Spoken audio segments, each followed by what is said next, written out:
good time coming to you live from Nairobi, Kenya. This is Friday 8. The top 4 stories prepared just for you. Tonight, Chiloba's move to gag 6 television stations has been stopped.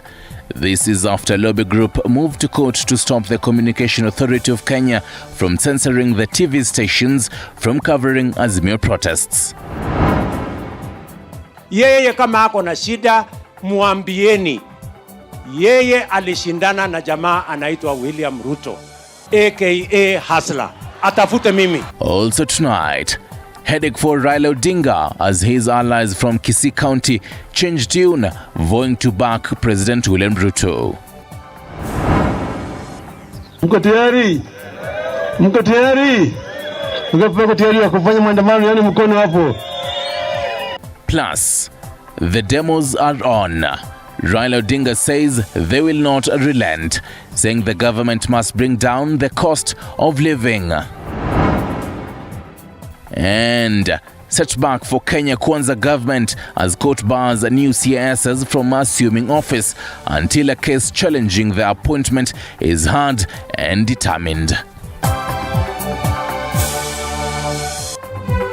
Good evening, welcome to the broadcast. Catherine Simale is on the sign language docket. I'm yours truly, Stanley Nyeringeta. You can always talk to us on our socials below your screens. Now, 6 national television stations that had been flagged by the Communications Authority of Kenya, CA Director General Ezra Chiloba, will now air the Azimio La Umoja One Kenya protests live. This is after the High Court of Kenya barred Chiloba from gagging the TV stations from airing the mass action called by Azimio's party leader Raila Odinga. Our reporter Dennis Otieno begins our bulletin tonight. Citing a breach of the constitution by denying the media the freedom to cover the Azimio La Umoja party demonstrations, the High Court of Kenya overruled the Communications Authority of Kenya Director General Ezra Chiloba's directive to censor 6 TV stations from covering the Azimio mass action live. The ruling made by Justice John Chingeti was on the basis that the petition filed against Communications Authority of Kenya by Katiba Institute raised weighty issues on the alleged violations of media rights. Justice Chingeti further directing the Communications Authority to file the responses to Katiba Institute within 14 days.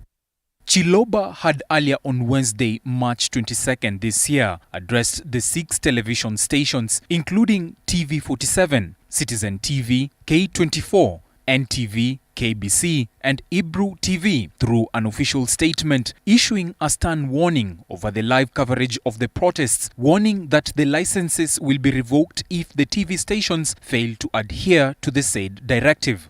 Chiloba's directive to the TV stations elicited mixed reactions among Kenyans, with a non-governmental organization, Katiba Institute, castigating the move, saying freedom of the press is enshrined in the constitution and should not be breached. Freedom of media is at the center of freedom of expression, freedom of assembly, and which are the fundamental freedoms that anchor our democracy.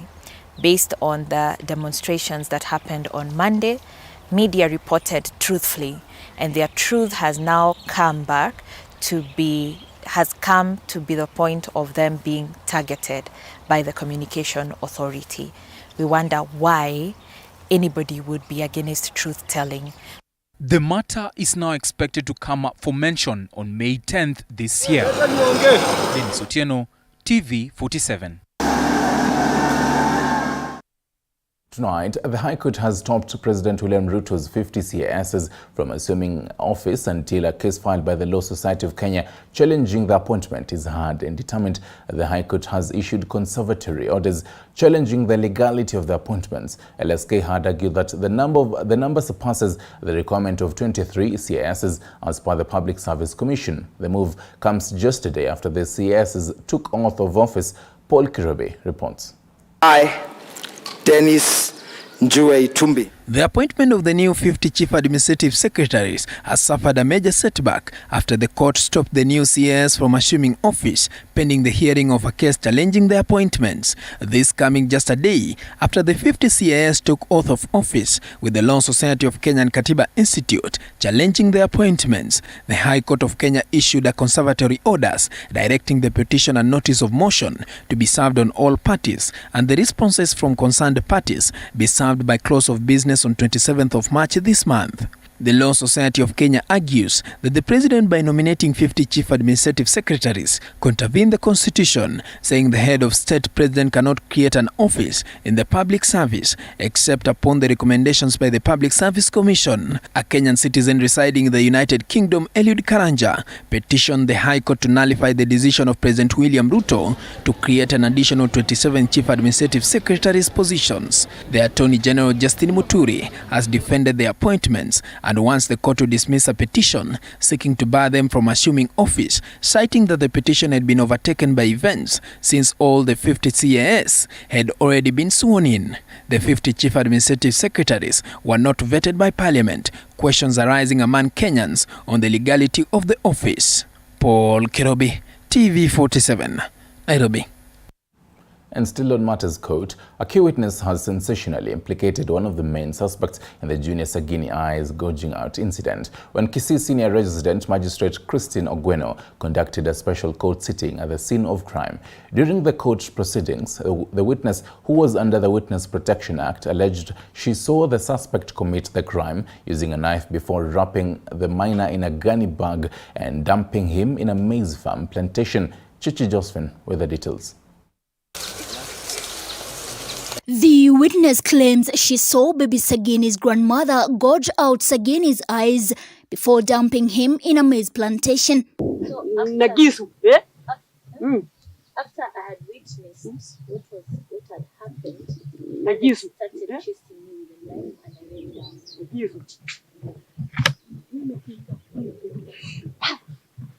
went down. Owing to the sensitive nature of the case handling, the investigation officer, who was set to testify in the case, deferred his testimony until Friday, a week after two witnesses of the baby Sagini's case testified before Principal Magistrate Christine Ogweno in Kisii. So they put the facts together. Then where did they take after now putting the kids? The witness, who was under the Witness Protection Act, appeared before Principal Magistrate Christine Ogweno, where she alleged that she saw the suspect commit the crime using a knife before wrapping the minor in a gunny bag and dumping him in a maize farm. Come into action. She has to testify. But again, you under the Evidence Act allows... She pinpointed the spot where the crime was allegedly carried out and said it prompted threats to her life and subsequent banishment from the home. Another main suspect, the grandmother to the minor, also identified the alleged crime scene. Her grandson was found after the assault. The suspects are facing a charge of causing bodily harm to baby Sagini between December 13 and 14 in 2022 at Ikuruma Village, Marani Sub-County, in which they pleaded not guilty. On Monday 27th. Chichi Josephine, TV47. Before it starts. And hopefully justice will be served. Let's get into matters politics now. Tonight, President William Ruto has rallied the Gusii region behind his Kenya Kwanza administration. On a day, Azimio coalition leaders from the region distanced themselves from the ongoing mass action. Speaking in Kisii County during the Thanksgiving ceremony for Education Cabinet Secretary Ezekiel Machogu, President Ruto said he will work with all elected leaders as Raila's allies. Governors Simba Arati and his Nyamira counterpart Amos Nyeribo said they have accepted the outcome of last year's presidential election. Bwana Yesu asifiwe. President William Ruto's two-day charm offensive in the Gusii region appeared to have borne fruit after Azimio governors in the region, Simba Arati of Kisii and his Nyamira counterpart Amos Nyeribo, distanced themselves from the ongoing Azimio's mass action urging locals to shun the protests. Sisi tuko na chakula, tuko na miwa. Njaa haiko sana Kisii. Kwa hivyo sufuria hatutabeba kichwani. Mahubiri yakizidi, my governor, si watu badilika? Kwani tutakuwa tunahubiriwa na sisi roho zetu zinakuwa ngumu na tusifuate mwenendo ya watu wetu? Tubadilishe mwenendo ama tusibadilishe? Mimi nataka watu wa Kisii County muelewe hivi. Nyamira tumeamua kuenda mbele. Hatuwezi fanya kitu moja miaka yote. The declaration by Azimio leaders is a boost to President William Ruto, who pledged to work with all elected leaders despite their political affiliation, while pledging to finish key development projects in the region. Ya kwamba mbali na mimi na huyu Rigiji mulitupatia kura zenu. Mulipiga kura kwa wabunge, MCAs, senator, governor. Mimi nataka niwahakikishie ya kwamba hawa viongozi wenu wote ambao mliwachagua, sisi tuko tayari kufanya kazi na wao. During a Thanksgiving ceremony at Gesusu Primary School in Nyaribari Masaba constituency, for Education CS Ezekiel Mashogu, Odinga's allies said they accepted the outcome of last year's poll, which Odinga is currently contesting, demanding the opening of servers. Hawa wote na hata kigogo mwingine Matiangi, hawa wote wamekuwa vigogo kwa sababu walishirikiana na serikali na walitambua serikali. Agenda ya kutotambua serikali ina balaa. Local politics, laced with charm offensive, further took center stage after Deputy President Rigathi Gachagua paraded key state appointees from the region, led by CS Ezekiel Mashogu and 3 chief administrative secretaries. Wakosa sana wale handshake brothers walitumia Bwana Fred Matiang'i vibaya, kumwambia umize watu, atukane rais, aangaishe watu, na baadaye wakamwacha kwa mataa. Juzi alipojiletea shida bila kuletewa na mtu yeyote, kusema ati polisi wameenda kwake na hakuna mtu, ni akiona kivuli yake anaona polisi. Akapata shida kidogo, akipigia hiyo watu simu hawachukui. Mimi ndiye alinipigia simu, alikuwa mtu ya kunihangaisha, nikachukua simu yake. The president heads to Migori County on Saturday in his final tour of the region. Apul Kamau, TV47. Meanwhile, heavy rains witnessed across the country continue to wreak havoc, triggering flash floods. Many families have been forced to move to safer areas after their home was swept by floods here in Nairobi. Traders at the Gikomba market have been greatly affected, with many roads rendered impassable following the floods. Gilbert Nalwa reports. Following the heavy rains witnessed across the country, many families have been forced to move away from their homes due to floods that continue to wreak havoc. In Kakamega County, over 100 families in Shitoli area are in a dilemma after the banks in a mining site broke, water mixed with harmful sand finding its way into their houses. Sasa ng'ombe hatujui zitakula hiyo nyasi. Tuko na kuku, hata jana wale walikufa kwa maji. Bado kuna kuku wanatamba kwa mita zingine. Lakini watakula namna gani? Kwa sababu tuliambia hiyo ni sumu kali hata kwa ndege mwenye anapaa tu angani. Na ndiposa na kuku wetu wataishi. Sisi binadamu tutaishi. Kwa sababu hata hiyo sumu ni sumu kali. This is Gikomba Market in Nairobi County. Traders here are feeling the effects of floods, something they say has been their norm every time the rains pound. Waking up this morning only to find their products submerged in water due to the heavy rains. Sisha kila mwananchi pahali yuko aweke usafi. Kwa hivyo kila mwananchi pahali yuko angefaa anachukua hizo takataka anapeleka pale ambapo tuko na dumping site. Lakini hiyo huwa ifanyiki. Safi pia the county government inafaa pia kusaidia katika jukumu ya usafi, sababu hii soko Kware Road Market, it's about the county government, it's not about a person in particular. Kwa hivyo pia county government ingefaa ikuje pia ishikana na uongozi wa soko ili pia usafi upatikane.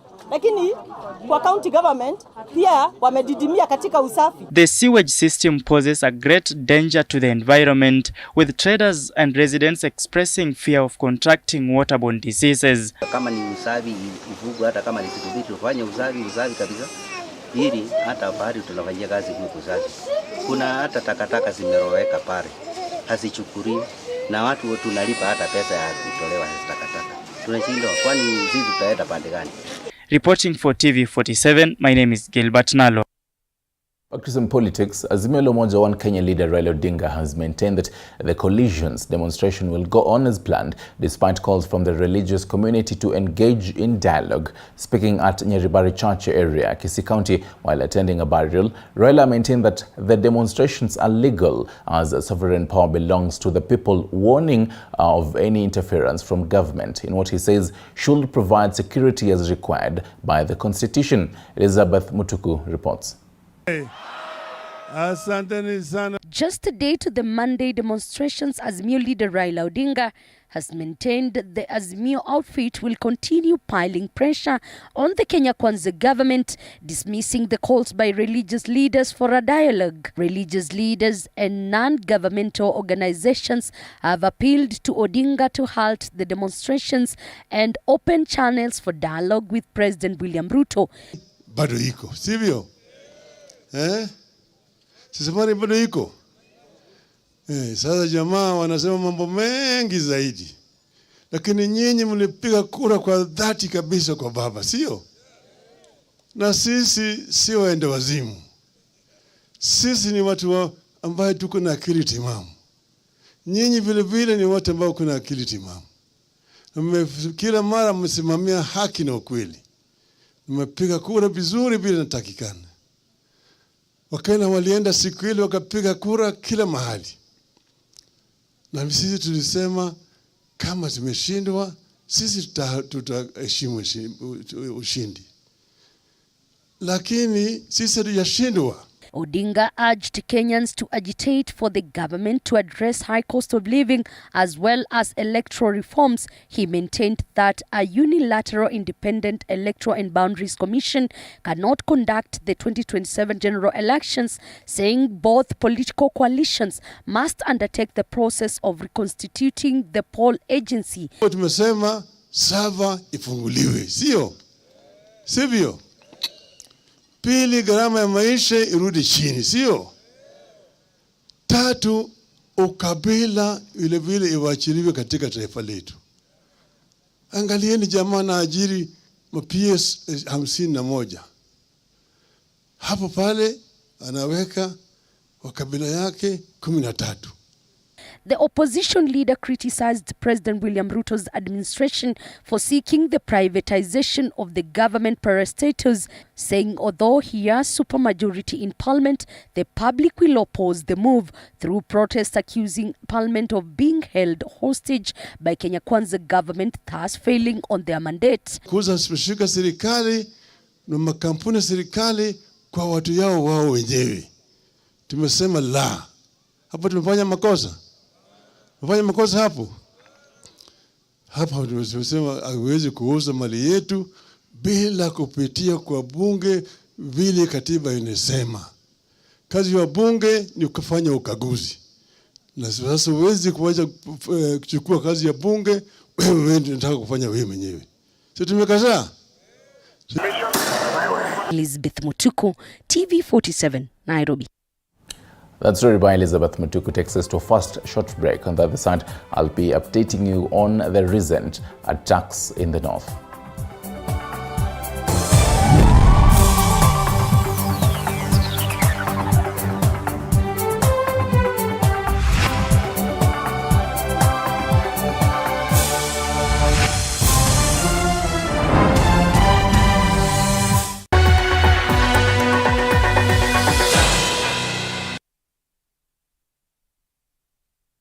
to the Mwai Kibaki Convention Center, the premier events venue. Our state-of-the-art facilities are designed to meet all your needs, from large-scale conferences to intimate meetings and everything in between. Located in the heart of Thika, the Mwai Kibaki Convention Center offers stunning views of the city skyline and is easily accessible from all major transportation hubs. Our facility features ample parking, free Wi-Fi, advanced audiovisual equipment, and our technical team is always on hand to ensure your event runs smoothly and seamlessly. Don't take our word for it. Make your next event unforgettable at the Mwai Kibaki Convention Center. Contact us today for bookings and reservations. Email multimedia@mku.ac.ke or call us on 0708 212204 or 0727 441733 or 0721 438 629 to learn more about our services and book your event.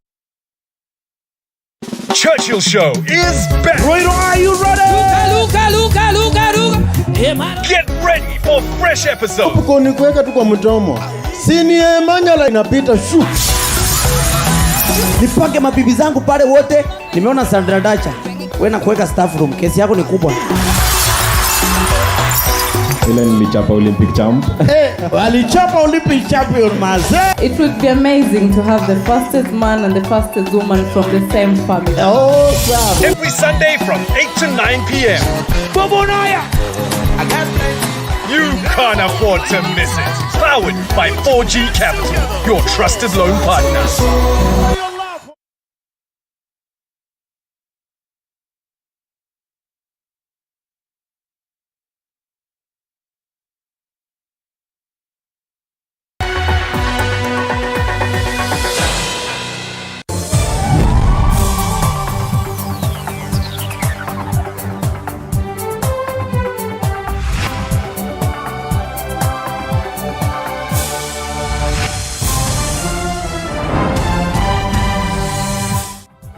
Welcome back. This is Friday. Now, a 15-year-old boy is among 3 people who have lost their lives in Samburu County following a bandit attack in the area. This even as security personnel intensify their preparation to flush out bandits in the area. This as residents accuse the security operators of laxity. Tension remains high here in Soweto location, Samburu County, following the death of 2 people Saturday morning. According to Area Chief Joel Anaolbene, the suspected bandits who donned in security forces uniform attacked a 15-year-old boy and a middle-aged man who were grazing their livestock and sprayed them with bullets. However, the suspected bandits did not make away with the livestock. Leo asubuhi amepeleka ng'ombe malishoni. Kufikisha huko tukakuta ameuliwa hapo. Na hatuna ukweli yote ni nini ametendeka huko. Tukakuta yeye mwili yake na chini. Na hiyo watu hajachukua mali yetu. Tukakuta tu yeye ilikuwa amekufa. Lakini sisi kama serikali tungependa tunafuatilia kuona ya kwamba ni vipi tunaweza tambua kujua ni nini inaendelea, kwa sababu sio wizi ya mifugo na sio ile kitu ambayo tunaweza sema tunaweza jua kwa saa hizi, lakini tunafuatilia kuona ya kwamba mauaji imesababishwa na nini. This as residents have been urged to be patient as the joint security operation that seeks to smoke out bandits in the hideouts enters its second week. Naomba watu wetu ambaye ni wa Samburu tusifanye revenge. Tupee serikali nafasi wafanye kazi, tupea muda wafanye kazi. Tumeona tu tukafikiria ni rangers. Ndio watu wajekimbia, hawakuogopa. Na kuwa mbali ni ngambo ya mtu tu. Sisi wenyewe tulikuwa tunasikia tu marisasi ikipigwa. Tukauliza ni nini? In a separate incident in local Losuk location, Samburu County, one person has been killed by suspected bandits who made away with an unknown number of livestock. Following a directive by Interior CS Professor Kithure Kindiki to have residents living in the bandit hideouts evacuate, families in Samburu County have started fleeing their homes to build makeshift camps. However, a humanitarian crisis looms with internally displaced persons lamenting the harsh weather conditions and starvation.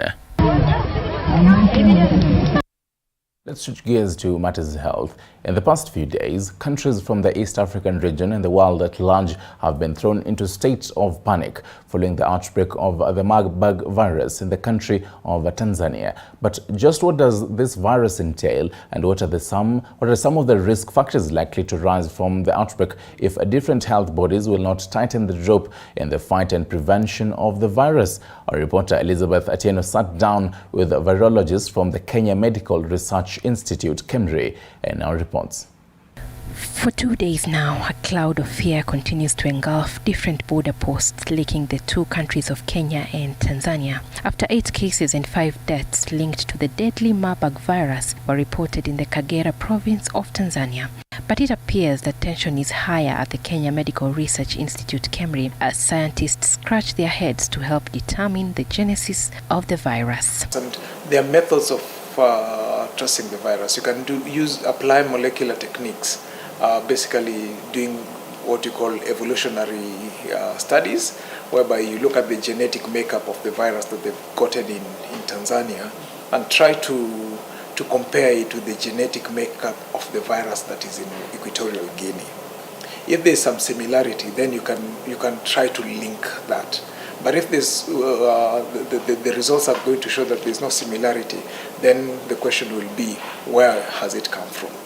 And as Kenya continues to strengthen surveillance at the border posts and monitor those presenting Marburg-related symptoms like fever, vomiting, diarrhea and bleeding, it is clear that the symptoms are almost similar to those of Ebola virus. Dr. Ofula tells us that the two viruses emanate from the same family. The difference can only be determined through thorough lab tests. If you look at the genetic makeup, there's some things that are similar, and so that makes them fall in the same family, and so that is why they are said to be similar.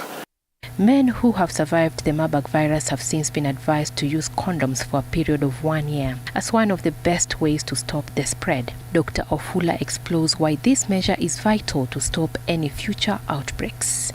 But what happens is that in some situations you might find the survivors, the virus can migrate from the blood system and they will go into some of their organs. And when they go into the organs, the environment may not be very conducive for them to thrive. So they might stay there for a very long time. And so studies have shown that those survivors, after some time, they would secrete the virus in the seminal fluid. Marburg virus was first detected in the year 1967 in Marburg and Frankfurt in Germany. The outbreak emanated from monkeys allegedly imported from the country of Uganda. Animals such as bats, pigs and monkeys are said to play host to the virus. And so if you find that the bats, fruit bats have been associated with the virus more, they have receptors that accommodate the virus, can allow the virus to attach and even replicate and cause disease. Currently, there are no vaccines or treatment approved to treat the virus, but Kenya, through KEMRI, is trying to put in place mechanisms to help in the search for a vaccine. In the year 1980 and 1987, Kenya reported a few cases of Marburg. Other countries that have since reported cases include the Democratic Republic of Congo, South Africa, Uganda, Zimbabwe, Angola, and Germany. Elizabeth Atieno, TV47, Nairobi.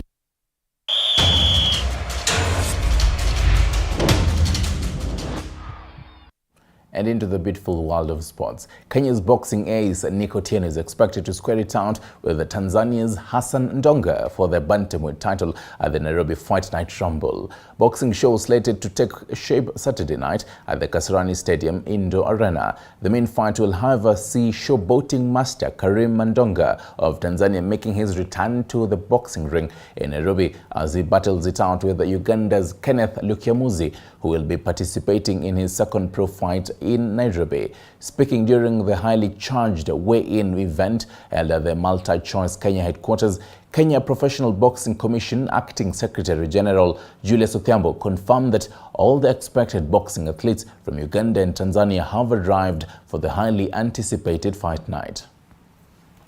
Bunga liloitangaza linamhusu huyu. Yani huyu kipigo cha kwake haina mbambamba, haina nini, na atoboi huyu.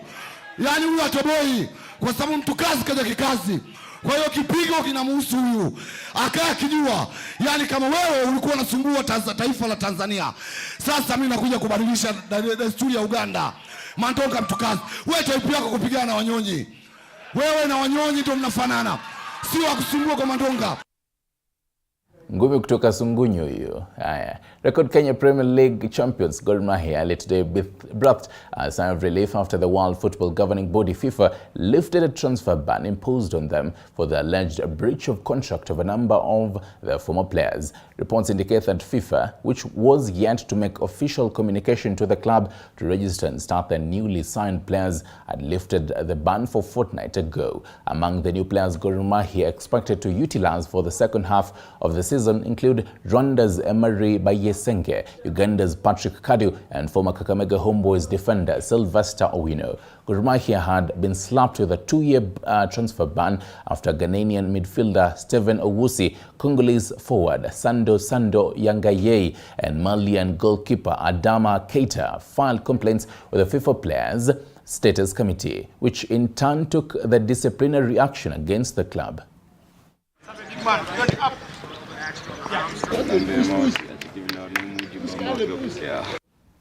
And as the Football Kenya Federation intensifies its efforts of upgrading the state of Kenya's football, 29 grassroots football coaches in the country are expected to benefit from the CAF D coaching course that kicked off earlier today at the Karibangi North Primary School in Nairobi. Speaking to the press during the launch of the course, former Harambee Stars star Francis Onyiso highlighted the importance of conducting such courses in the country, saying they will go a long way in helping the coaches learn how to nurture talented footballers and turn them into skilled professionals who will dominate the sport globally. Kwa saizi pia kusudi nifanye course FKF, nafikiri wamerudi kwa ile grassroots kuangalia kuimpact kutoa wachezaji kutoka grassroots ndio wapande juu kwa national level. So pia mimi kufanya hii course nilionelea ni vizuri niingie kwa hiyo system na niweze kusaidia wale wachezaji wa chini ambaye hawana knowledge, niwapatie hiyo knowledge niko nayo na technical aspect ndio waweze kuwa wachezaji wazuri kama mimi na zaidi ya mimi. Na hiyo ndio nafikiri jukumu kubwa ambaye niko nao. Personally nimedecide kufanya hii coaching at least niweze kupata hiyo knowledge ya coaching side. I've been doing it hata nikicheza, so mimi na feel need kupata hii knowledge poa ndio at least ni transform kwa mavijana wa mtaa na hata